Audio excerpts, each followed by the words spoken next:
So my name is Miriam Avery. I work at the Institute for the Future, and I am a futurist. So I grew up along the West Coast and the Pacific Rim. I moved 21 times before I was 10.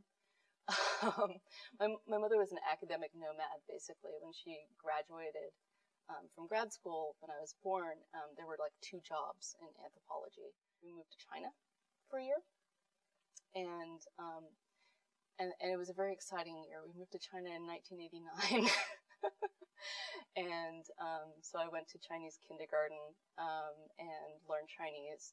I don't speak Chinese anymore, but I learned Chinese when I was 4.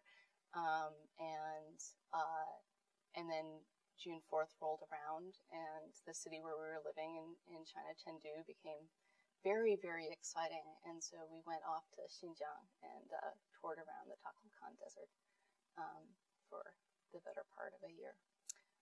And then I moved back to the U.S., and nobody would believe me that I had just spent, a year of my life learning Chinese at age 5.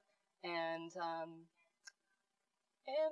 I went through, life moving around. I guess you could say that I started in my field shortly after graduating from high school, which is about 8 years ago. 9 years ago. Oops. And I started interning here at the Institute for the Future. I had been interviewed as a participant in one of these projects, trying to figure out what people my age would expect from their workplaces in the future, right about nowish. And at the end of the interview, I really wanted basically to be doing what the interview was doing, and now I am.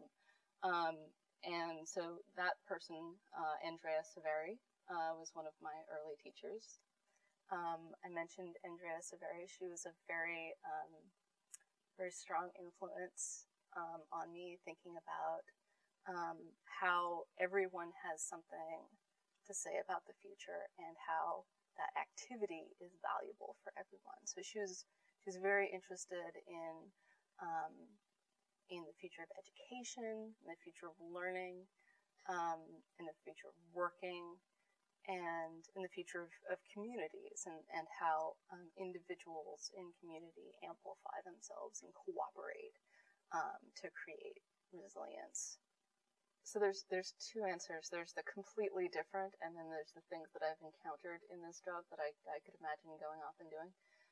In the realm of the completely different, I've always loved geology, and I have a few friends who are geologists, and I would love to do that, because we always had computers of some kind from a very early age. I can remember, my mother having a computer, even in 1989 in China. She had one of those little portable word processors that got horribly fried in Chinese electrical systems. But the first memory that I have that wasn't like in a computer lab at school, playing Oregon Trail or something, was actually when we were living in Hong Kong. It was the first time I can remember using the internet for research. The basic discipline of scanning, which is a lot of futures work, is looking at things that are happening today and how things are changing, and trying to anticipate which of those changes is going to be the future, in sort of William Gibson's classic axiom of, the future is already here, it's just not evenly distributed. And in the last 4 or 5 years, we've instituted a number of experiments in mass participatory forecasting. So we hosted the first massive multiplayer forecasting game in 2008, where thousands of people came and read our scenarios, and then read their own meaning into them and their own lives into that future, and contributed to this forecasting effort. Millennial generation. I worked on projects asking that very question. I read a lot asking that question, and I disagree vehemently and sometimes angrily with about 90% of what I read, and about 50% of what I write about. As an anthropologist, I can say with a fair amount of professional conviction that as with any category, there's more variation within than between.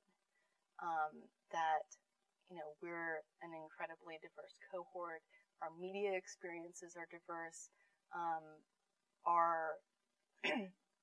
We don't have that sort of broadcast commonality that sort of started to define the baby boomers as a cohort.